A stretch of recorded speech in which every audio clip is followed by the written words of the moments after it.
स्वरूप से विकार नमो त्रियोगी समारी के। परमेश्वरी भगवान की, देवादिदेव मूलाय चिंतामणि पार्श्वनाथ भगवान की, शासनायक भगवान महावीर स्वामी की, आचार्य भगवत कुंद स्वामी की, आचार्य भगवत विराट सागर जी, विशुद्ध सागर जी, विभव सागर जी महाराज की, छेड़ा ग्रंथ राज की जय। श्री माता की जय। प्रिय बंधुओं, अपना पूर्व विषय चल रहा था मुनि दशा का वर्णन, अर्थात जो मुनिराज हैं वे अंतरंग और बहिरंग परिग्रह से रहते हैं। अंतरंग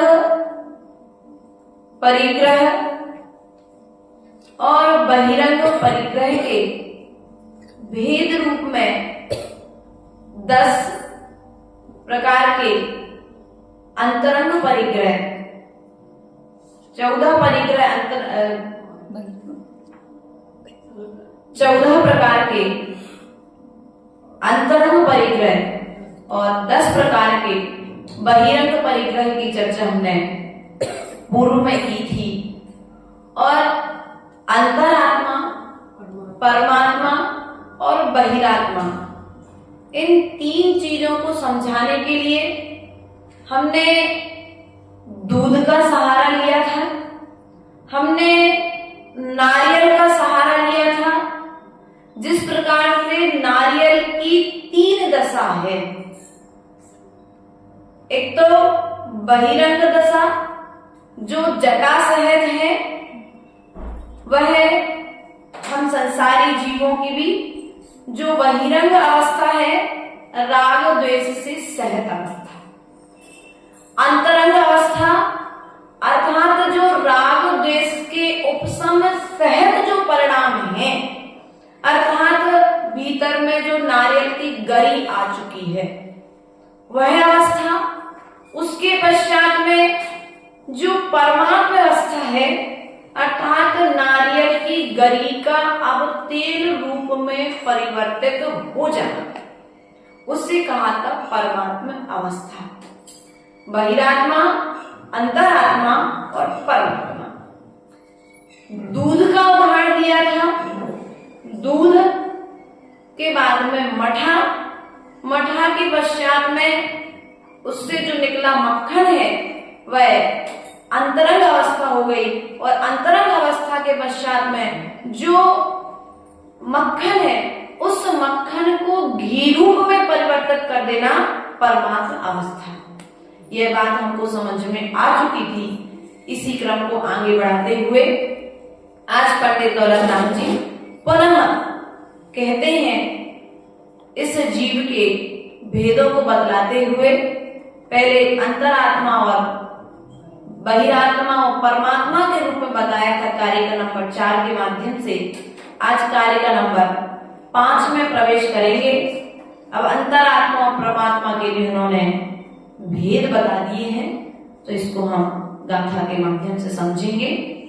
मध्य में अंतरे आत्म है जी, देश प्रति अनकारी जगन कहे अविरत समदृष्टि, तीनों शिव मनचारी सकल निकल परे, माता में द्वय विध तिन में घाति निवारी, श्री हरिहंत सकल परमात्म लोकालोक निहारी। मध्यम अंतर आत्म जे हैं, देश व्रति अनगारी, अर्थात देश व्रति प्रतिमाधारी श्रावक। कौन सा श्रावक आता हो?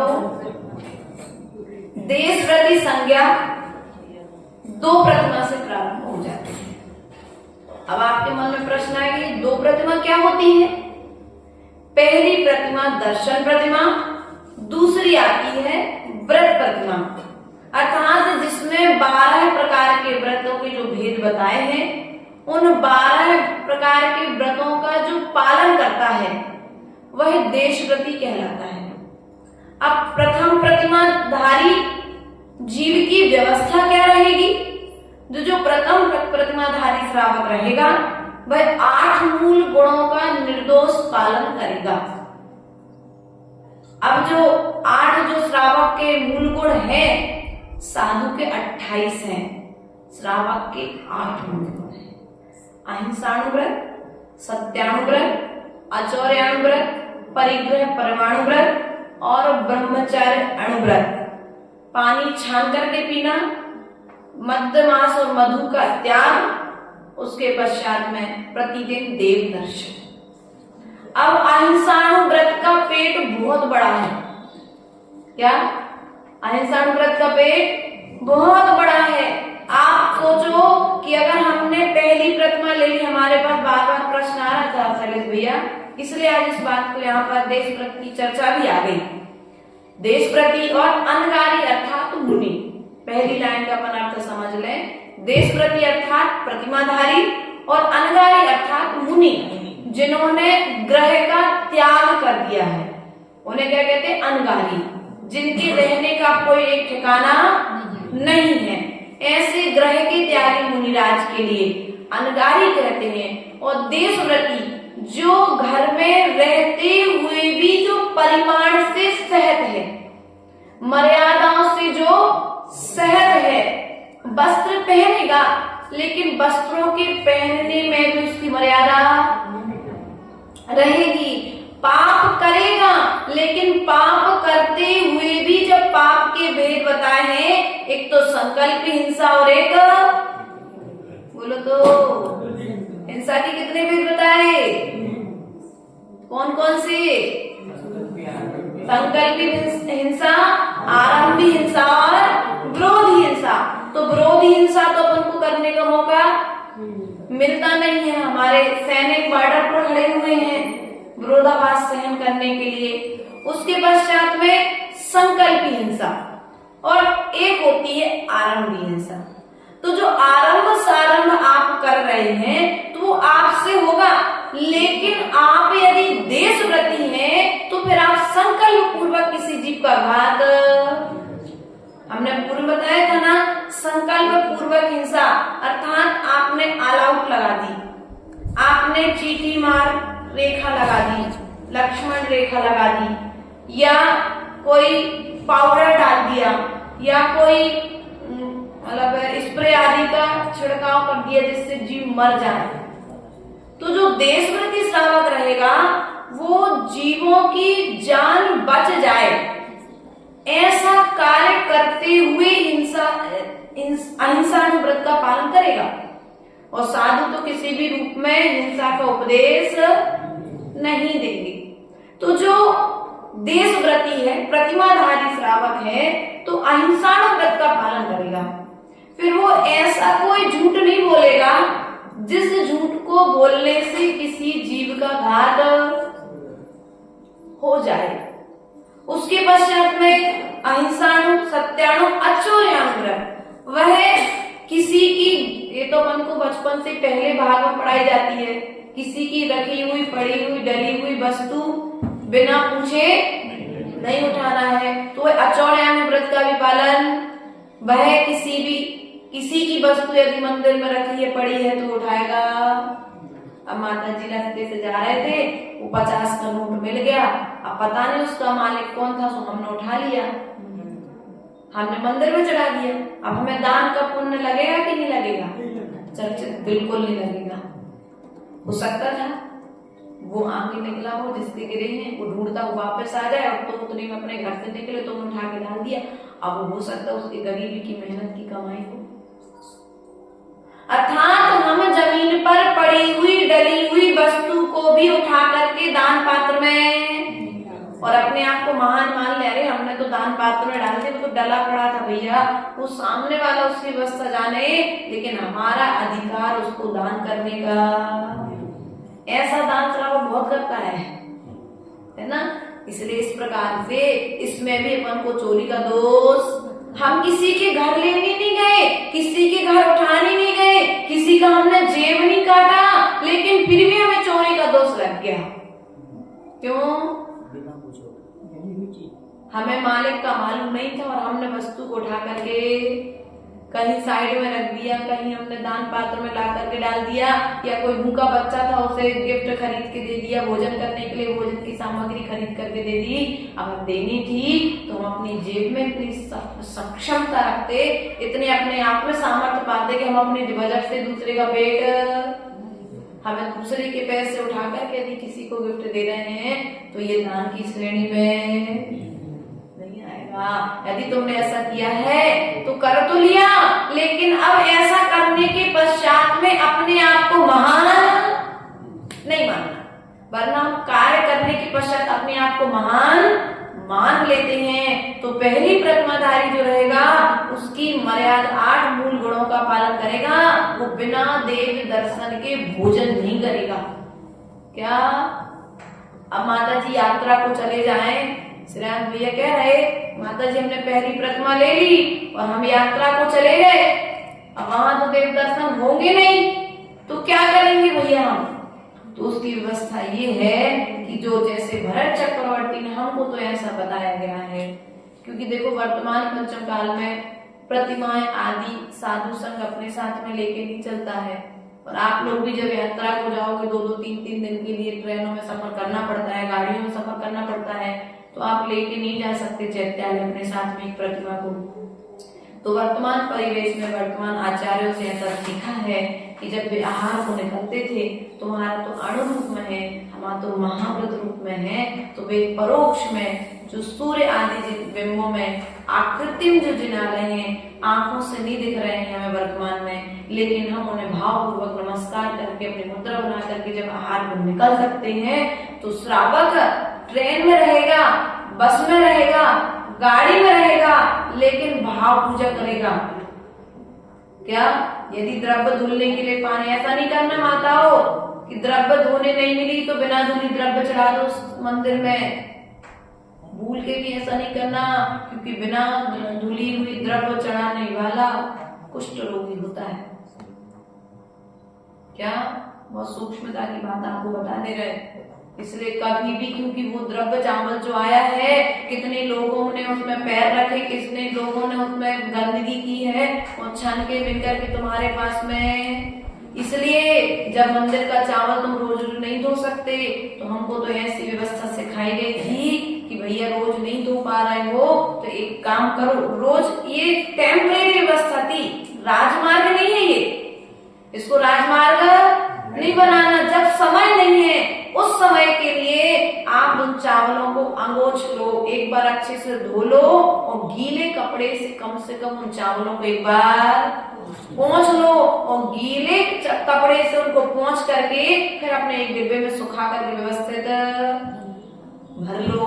हम लोग कभी कभी जब यात्रा को जाते थे तो ऐसी व्यवस्था हमको गुरुदेव ने सिखाई थी। हम लोग की 3-3 प्रतिमाएं थी, जब यात्रा आदि पर गए तो बिना धुले नहीं करते थे। अब हमने द्रव्य मान के चलो चढ़ाने की व्यवस्था नहीं है तो भाव पूजा कर लो, और भाव पूजा की व्यवस्था तो हर जगह पर मिल ही जाएगी। तो इसका मतलब भाव पूजा चालू, चावल धोने का समय ऐसा नहीं करना, चावल तो चढ़ाना है, लेकिन विशेष परिस्थिति में इस तरह का मार्ग निकाल करके कार्य करना चाहिए। तो जो श्रावक रहेगा, पहला उसका नियम रहेगा, वह नित्य देव दर्शन करेगा, बिना अभिषेक देखे माताएं भोजन। आप सब बुंदेलखंड की हो, लेकिन संस्कार तो बुंदेलखंड में छोड़ के नहीं, फिर भी बहुत अच्छे, तुम लोग की तारीफ करनी पड़ेगी। तुम लोग फिर भी बहुत अच्छे तरीके से कई कई जगह पर देखने में आ जाता है कि बुंदेलखंड के होते हुए भी बुंदेलखंड के संस्कार सब कहाँ पर छोड़ देते हैं? बुंदेलखंड में धर्म के जो संस्कार होते हैं, यहाँ की महिलाएं तो बहुत अच्छे, रोज भैया वृत्ति में आती हैं, ये लोग रोज आहार दान देती हैं, इन लोग की तारीफ जितनी की जाए उतनी बोलो तो हंसते हो, गलत कह दिया हमने कुछ क्या? नहीं, हम आपकी प्रशंसा करते हैं। क्यों भैया? अगर हम आपकी प्रशंसा नहीं करेंगे तो आपको उत्साह नहीं बढ़ेगा, और जब आपको उत्साह नहीं बढ़ेगा तो कार्य भी आगे संपन्न। ऐसा कोई दिन नहीं गया भैया शैलेश कि बड़ी बुआ भैया वृत्ति में नहीं आई, किसी ना किसी रूप में भैया वृत्ति भले घर पे रहते रहते बालकनी में से खड़े होकर के देखें। नहीं, ये भी तो एक व्यवस्था है। नहीं है कहीं भैया वृत्ति का गुण कि भैया माता जी बस कौन आ रहा है, कौन जा रहा है, कहीं कोई व्यक्ति आया है, हमारी आवश्यकता तो नहीं है वहां पर खड़े होकर बात करने की। अगर गेट नहीं खोला है तो सामने वाले को तत्पर मार्गदर्शन देना, भैया भी माता जी का गेट, ये भी तो एक भैया वृत्ति का अब अपना अपना तरीका है। वह जी बुरा नहीं माना भैया वृत्ति करने का शैलेश भी सबका अपना अपना एक तरीका है। कोई पैर दबाने आता है तो कोई गेट के बाहर से भैया वृत्ति करता है, कोई गेट के अंदर से भैया वृत्ति करता है। अब उस भैया वृत्ति के तरीके को हमें समझना पड़ेगा कि ये किस रूप में करना चाह रहे हैं। इसलिए हमारा आपसे कहना है, जो सम्यक दृष्टि श्रावक रहेगा वो बिना देव दर्शन के भोजन, बिना अभिषेक पूजन के भोजन। पहला गुण रहेगा प्रतिमाधारी का। आपको लेना है ना पहली प्रतिमा, बड़े भैया कह रहे थे हमारा मन है तो हम आपको बता देते। अभी तो चल जाता कि बिना देव दर्शन के बढ़िया आराम से गाड़ी दबाई और सीधे होटल, लेकिन जब प्रतिमा ले लोगे ना शैलेश भैया तो फिर गाड़ी दबा करके तुम होटल नहीं जा पाओगे। तो मैं घर पे अगर भाभी जी बना करके नहीं देगी तो मैं अपने हाथ से बना करके। जो पहली प्रतिमाधारी रहेगा वो अपने हाथ से पानी खींचने जाएगा, अपने हाथ से मिलछानी डालने जाएगा। अब आजकल तो ठीक है, बोरिंग की व्यवस्था आप लोगों ने एक राजमार्ग निकाल लिया है, लेकिन राजमार्ग बोरिंग का पानी नहीं है ना। पूर्व में इस विषय पर प्रवचन कर चुके हैं तो इसमें भी प्रकाश डालने की जरूरत नहीं है। लेकिन फिर भी अहिंसाव्रत का पालन यदि सूक्ष्म रूप में हो रहा है तो आगे जाकर के वही अहिंसाव्रत महाव्रत रूप में परिवर्तित हो जाएगा। तो पहला गुण कौन सा होगा? देव दर्शन। कौन सा गुण होगा भैया? देव दर्शन। सुबह भी देव दर्शन करेगा और शाम को भी सब काम छोड़ करके आएगा तो पहले नंबर देव दर्शन, अर्थात 2 टाइम उसका देव दर्शन का नियम निश्चित ही रहेगा। अभिषेक पूजन करने का नियम उसका निश्चित ही रहेगा। नगर में आने वाले जो पहले प्रतिमाधारी रहेगा, नगर में आने वाले साधुओं के लिए वह आहार दान देगा। क्या करेगा? बोलो तो। हम तो तुम्हारी प्रतिमाओं से ऊपर हो चुके, ये सब काम कर चुके हैं, इसलिए हम आपको बताना चाह रहे हैं। बार बार प्रश्न आ रहा है तो साधुओं के लिए आहार दान देने जाएगा और अपनी अनुकूलता जो 2 प्रतिमाधारी हो जाएगा उसमें आ जाएगा अतिथि संविभाग व्रत। 2 प्रतिमा में आएगा। अभी पहली प्रतिमाधारी जो रहेगा जब शुद्ध भोजन करेगा तो साधुओं के लिए भी आहार दान देगा, या तो अपने चौके में बुला करके देगा, मतलब अपने चौके की व्यवस्था नहीं है तो दूसरे के चौके में जाकर के आहार दान देगा। उसके पश्चात में वह स्वाध्याय करेगा। क्या करेगा? स्वाध्याय करेगा। किसका? शास्त्र का स्वाध्याय करेगा कि दूसरे के परिणामों का स्वाध्याय करेगा? आज स्वाध्याय चल रहा लेकिन स्वाध्याय का तरीका बदल गया है। हमारे कमरे के बाहर, वहां बिल्डिंग के बाहर रोज 10-11 बजे तक मीटिंग लगती है। क्यों? चर्चित है ना। वहां रोज मीटिंग लगती है और स्वाध्याय होता है चातुर्मास कैसा चल रहा है, ऐसा सोच करके हम कर्म की निर्जरा कर रहे हैं। लेकिन ध्यान रखना, वो स्वाध्याय यदि स्वयं की आत्मा के परिणामों को विशुद्ध नहीं बना रहा है तो वो चर्चाओं में आएगा। वो स्वाध्याय के अंतर्गत स्वयं के परिणामों का अध्ययन करना, जो जिनवाणी में कहा है उस जिनवाणी के कही अनुसार अपने आप को तौलना। तराजू है ना आप लोग के पास? थी, अभी नहीं होगी, अमीर चंद जी के यहाँ तो होगी। किराने की दुकान है, बड़ी वाली है, चलो है तो कम से कम। पहले वो आती थी पकड़ने वाली, बांट रखने वाली, अब तो इलेक्ट्रिक आ गई। तो वो जो तराजू थी तो उस तराजू पे क्या करते, एक तरफ बांट रखते थे और एक तरफ सामग्री रखते थे। तो यहाँ पर जो जिनवाणी में बात कही है, तो एक पलवे पर तुम्हें जिनवाणी की बात को रखना है और दूसरे पलवे पर अपने परिणामों को रखना है। अब मिलाओ कि ये जो बांट मतलब जिनवाणी है, उस जिनवाणी से हमारे परिणाम कितने मेल खा रहे हैं। यदि हम जिनवाणी के कहे हुए वचनों से बाहर जा रहे हैं तो फिर अभी हम स्वाध्याय तो कर रहे हैं, लेकिन स्वाध्याय के फल को प्राप्त नहीं कर पा रहे हैं। तो वह स्वाध्याय भी करेगा और नगर में जब साधु रहेंगे तो उनके योग्य वैयावृत्ति करने का पुरुषार्थ करेगा। उसके पश्चात में वह झूठ नहीं बोलेगा, चोरी नहीं करेगा। काम चोरी, अपन एक शब्द बोलते ना, काम चोरी, काम चोर बोलते ना भैया वो तो बड़ा काम चोर है, काम का कहो और वो भाग जाता है, उसे काम मत बनाओ। बाकी बातों में तो दिन भर, तो जो तुम लोग गृहस्थ जीवन में शब्द लगाते हो, हम उसको धर्म क्षेत्र में लगाएंगे कि कई श्रावक ऐसे हैं धर्म चोर। क्या है?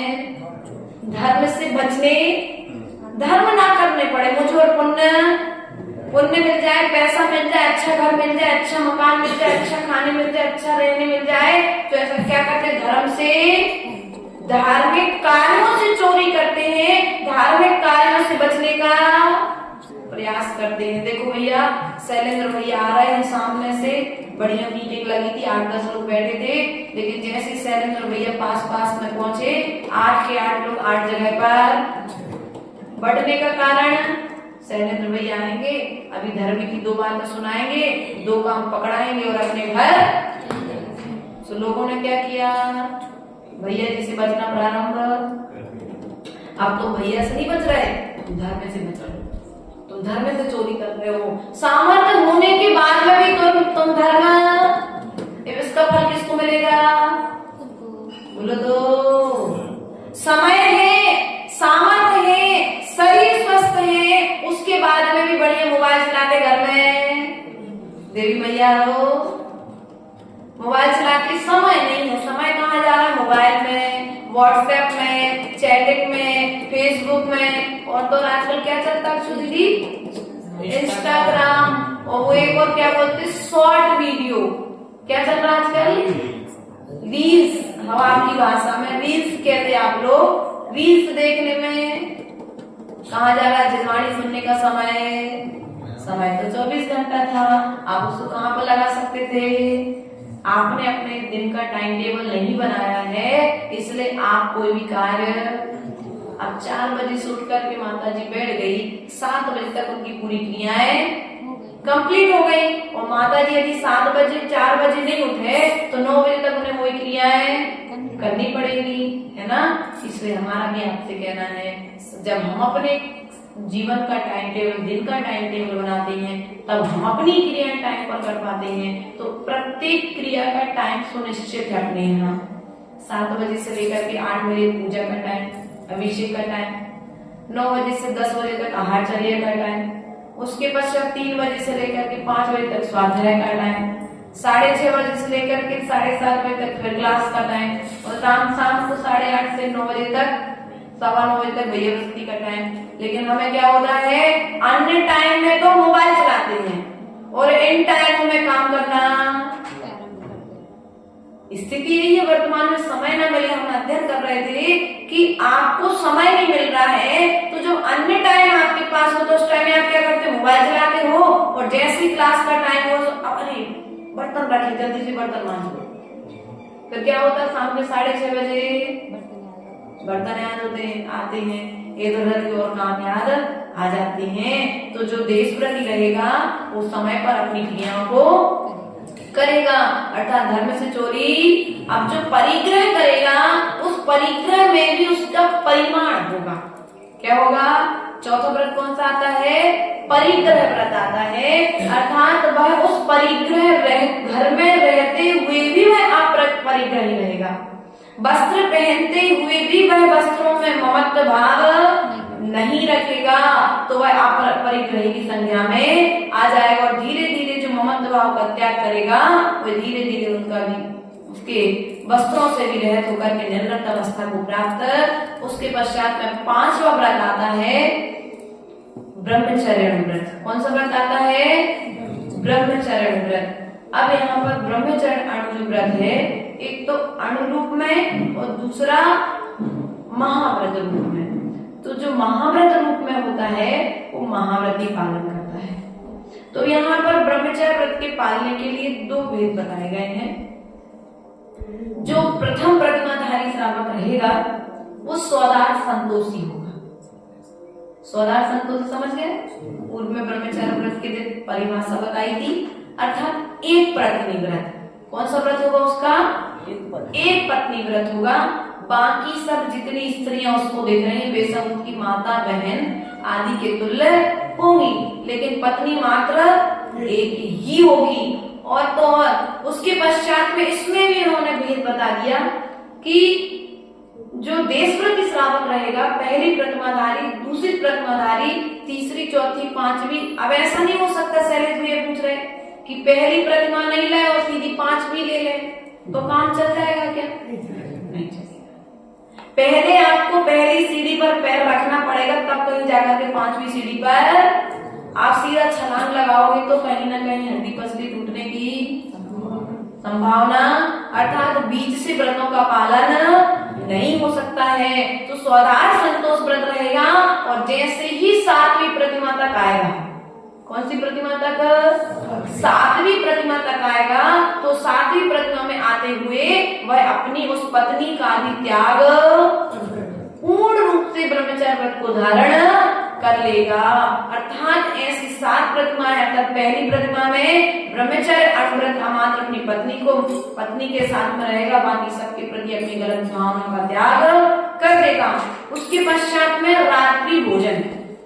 यहाँ पर रात्रि भोजन की भी 2 व्यवस्थाएं बताई हैं पवन जी। रात्रि भोजन की जो पहली प्रतिमाधारी रहेगा वो स्वयं भोजन नहीं करेगा रात में, लेकिन फिर भी यदि घर में बेटे हैं, पत्नी, मतलब कोई परिवार में और भी सदस्य, बच्चे आदि हैं, तो उनके भोजन की व्यवस्था उसको बनानी पड़ेगी। लेकिन जैसे ही वही देशव्रती श्रावक 6वीं प्रतिमा तक पहुंचेगा तो वह 6वीं प्रतिमाधारी श्रावक अपने पुत्र पौत्र के लिए भी, पोता और नाती की आदि के लिए भी रात्रि में भोजन न करेगा, न करने की अनुमोदना, न बनाने की प्रेरणा देगा, न बनवाएगा। अब माता जी एक काम करे तो फिर अपने हम रात में बना रहे हैं, रात में खुआ रहे, रील्स तो देख ही सका। क्या करते आप लोग? रील्स तो कल क्या बनाना है हमने अभी थोड़ी ना बना रहे हैं, लेकिन हमने मोबाइल पे बढ़िया आराम से उपास है और बढ़िया उसमें भोजन का था। मोबाइल पे चौदहदशी का उपास था, सामयिक हो गई, स्वाध्याय हो गए, फ्री हो गए, सब एक काम करो थोड़ी देर मोबाइल पे कल क्या बनाना है उसकी विधि आज तो हम, और अभी नहीं बनाना, 9 दिन बाद बनाना है, अभी तो 10 दिन के उपास चल रहे हैं। तो क्या हो रहा है, वो सामग्री देख करके कहीं ना कहीं चक्षु इंद्रिय के द्वारा तुम अपने भोजन की पुष्टि मन की करती, तो इसलिए ध्यान रखना, यदि तुम्हारा रात्रि भोजन का त्याग है तो अक्षु रात में भी तो भोजन की रीस ध्यान रखना। यदि भोजन की बात भी नहीं कर सकते, तुम लोग रात को बैठते हो कभी कभी अपनी भोजन कथा लेकर के, फिर हमें आप लोग को सावधान करना पड़ता है कि कहाँ बैठे हो। यदि तुम्हारा रात्रि भोजन का त्याग है तो फिर तुम उस भोजन की बात भी, औषधि रूप में कोई आ नहीं सकता है तो साधु के कक्ष में चर्चा नहीं करोगे। आप लोग यदि साधु के पास जाते हो तो रात्रि में साधु के कक्ष में भोजन की चर्चा। कई बार अगर किसी को बुखार आ गया, ध्यान रखना, अभी हम अध्ययन कर रहे थे, अचानक से बुखार आया, 3 दिन तबीयत खराब हो गई। हमने अध्ययन किया तबीयत खराब होने का कारण क्या है, तो एक दिन आहार में कड़वा मौसम्बी का जूस चल गया। क्या हो गया भैया? मौसम्बी का जूस बनाया श्रावक ने, और वो मौसम्बी के जूस में साथ में उसके बीज पीस दिए। लिया तो हमने 2 अंजलि, पहली अंजलि में थोड़ा टेस्ट किया कि चलो कोई बात नहीं, और दूसरी अंजलि जैसे लिया क्लियर हो गया कि ये कड़वा ही है, ये अपने स्वाद से बेस्वाद हो चुका है। अब उसको 2 अंजलि जो लिया था उस 2 अंजलि जूस से बन गया शरीर में विष, विकार पैदा हुआ। विकार जब हुआ तो शरीर अस्वस्थ। कड़वी लौकी, कड़वी तोरई, इंजेक्शन वाली चीजें आती हैं। आप लोग नींबू है, कई जूस वगैरह जो आप लोग क्या करते हो कई बार मशीनों से, इसलिए प्राय करके हम लोग प्रयास ये करते हैं। तो माता जी लोग को भी ये सिखा के रखा है कि आप लोग यदि जूस चलाना है तो हाथ से निकालो, मशीन की मिक्सी आदि के चले, क्योंकि उसमें तुम सब पीस देते हो, और जब पीस देते हो तो वो दवाई की जगह पर फिर बेकार का काम कर जाता है। इसके पश्चात में जब अध्ययन किया तो आहार से उसका उपचार भी कर लिया कि किस प्रकार से आहार से हम इस चीज से ठीक हो जाएंगे, उस उपचार से स्वस्थ हो गए। तो कभी भी यदि साधु को किसी भी चीज, अब क्या करो, व्रती की यहाँ चौका लगना है तो टेस्ट तो करेगा नहीं वो कड़वी लौकी है कि नहीं है।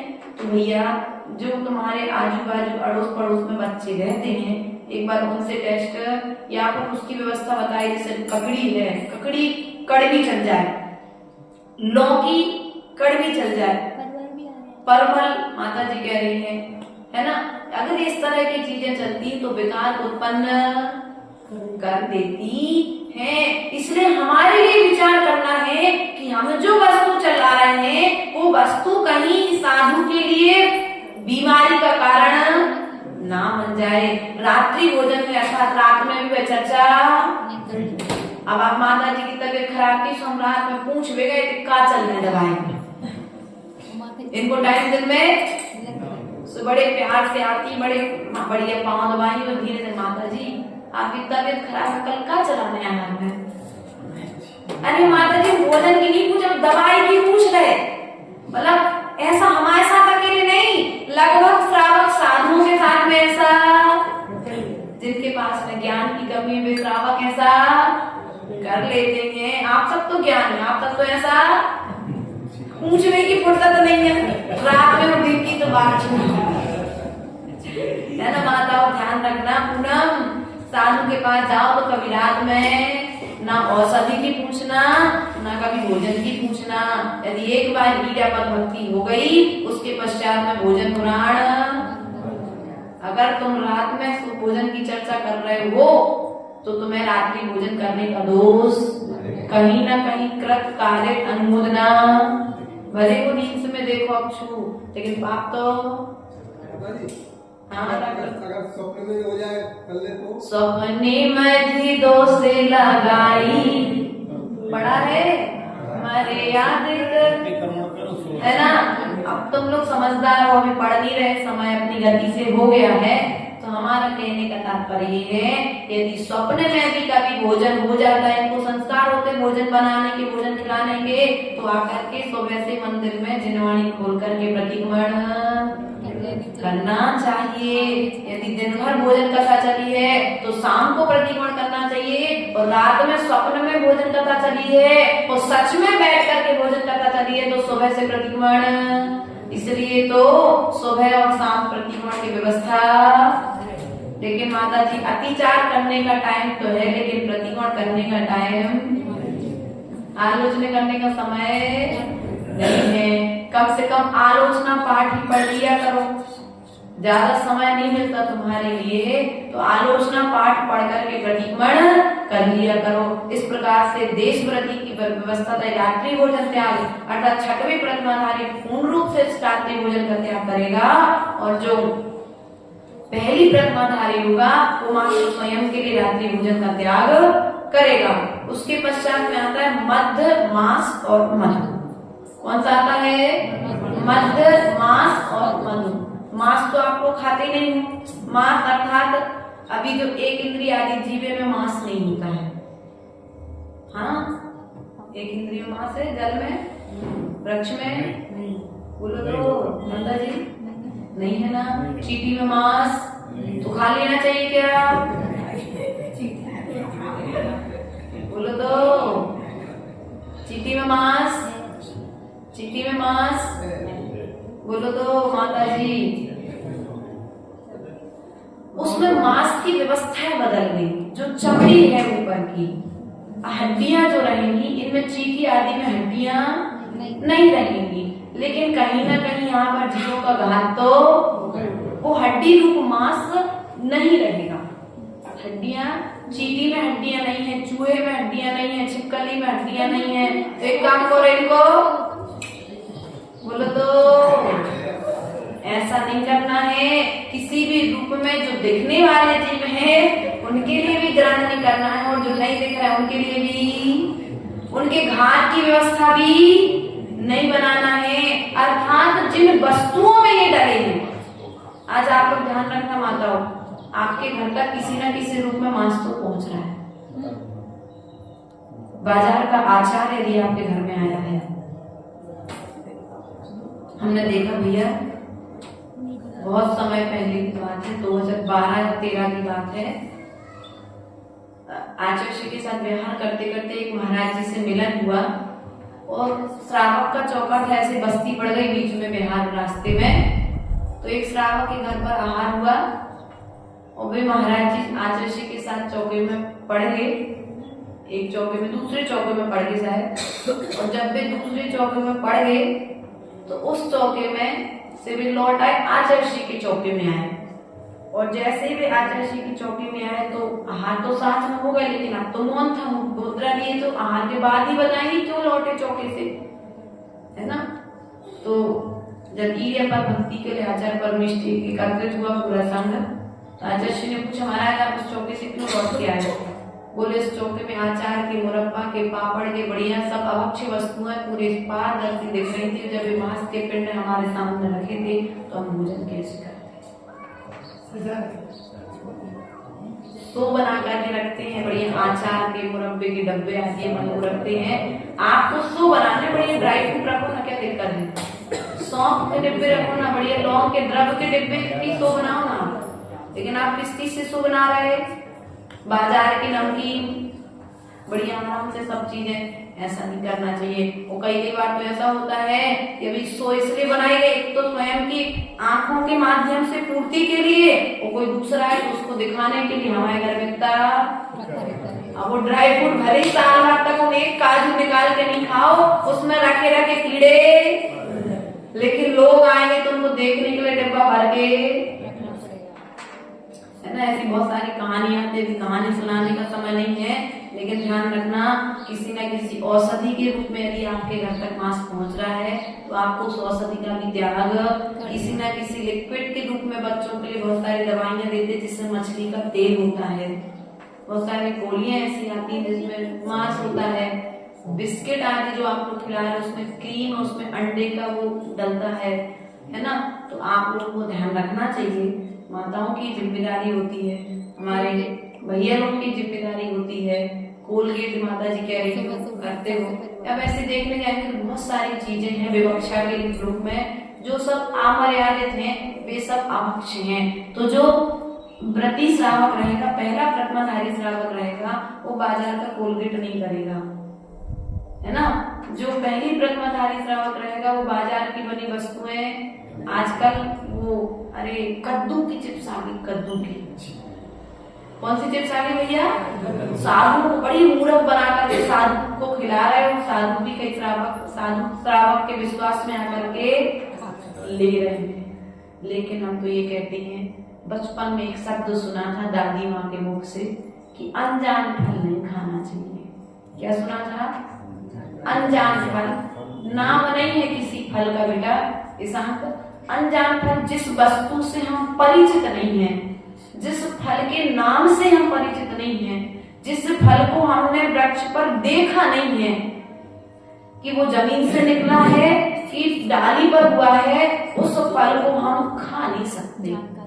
जानकारी नहीं है कुल मिलाकर के, उस फल को हमें खाना नहीं चाहिए। लेकिन आज क्या है, हम भोजन में तो सब कुछ ले रहे हैं, लेकिन वो कैसे बनी है उस वस्तु की हमें जानकारी नहीं है। तो आप लोग क्या कर रहे हैं, ऐसी कितनी सारी चीजें आपके चौके तक पहुंच रही हैं।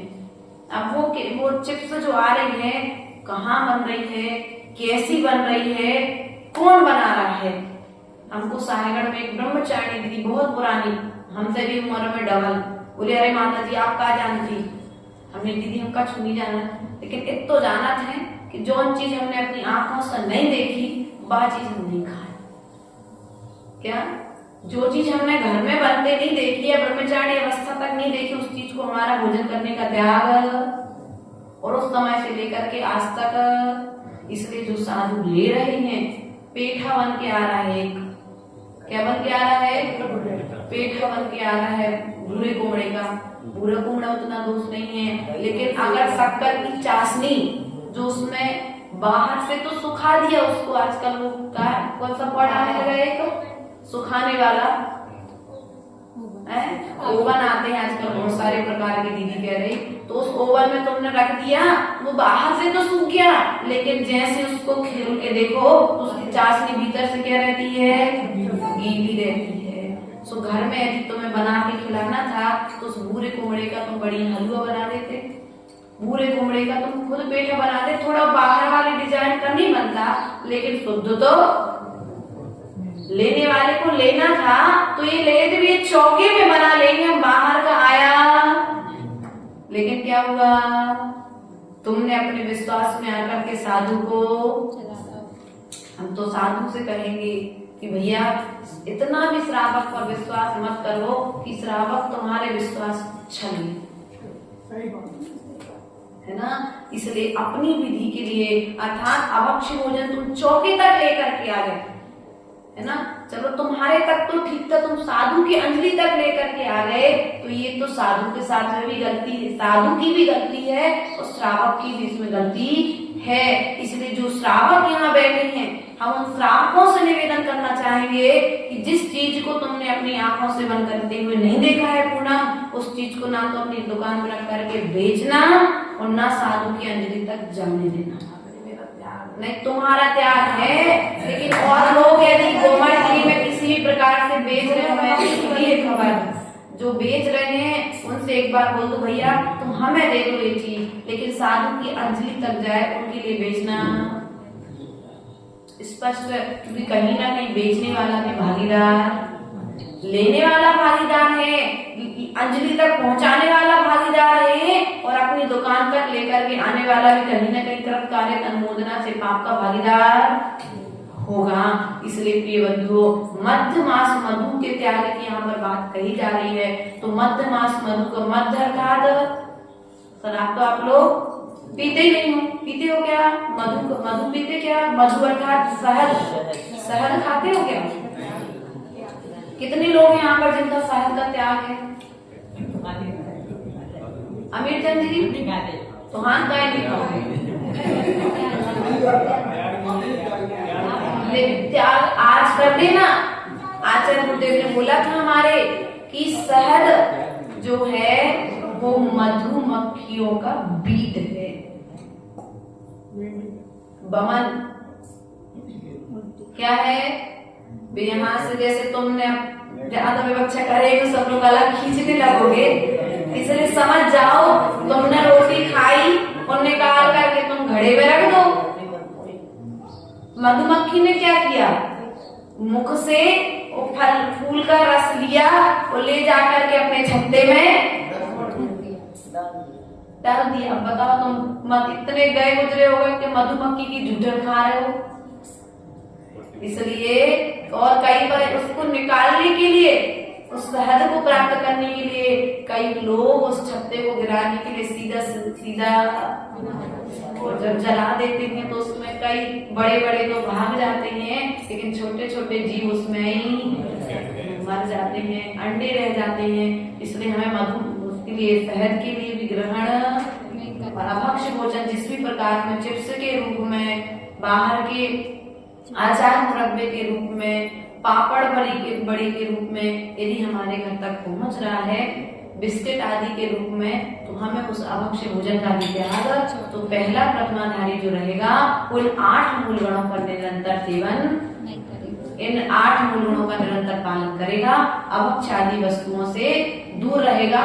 अर्थात जो भोजन की मर्यादाएं बताई गई है, किसकी मर्यादा बताई गई है, भोजन की जो 7 दिन की, 5 दिन की और 3 दिन की, बरसात के दिनों में 3 दिन की, ठंड के दिनों में 7 दिन की, गर्मी के दिनों में 5 दिन की जो मर्यादा बताई गई है, शक्कर गुड़ आदि की जो मर्यादा बताई गई है, जो घी दूध आदि की जो मर्यादा बताई गई है। अब घी की मर्यादा क्या रहेगी? तो जब तक घी स्वाद से सहज है तब तक घी भोजन करने की योग्य है। दूध की मर्यादा क्या रहेगी? यदि दूध जल गया है, बेस्वाद हो गया, अब तुम लोग तो ग्रहण कर सकते हो, लेकिन साधु को वो जला हुआ दूध, लेकिन अपन लोग क्या करते हैं? ऊपर ऊपर को दे दो, है ना?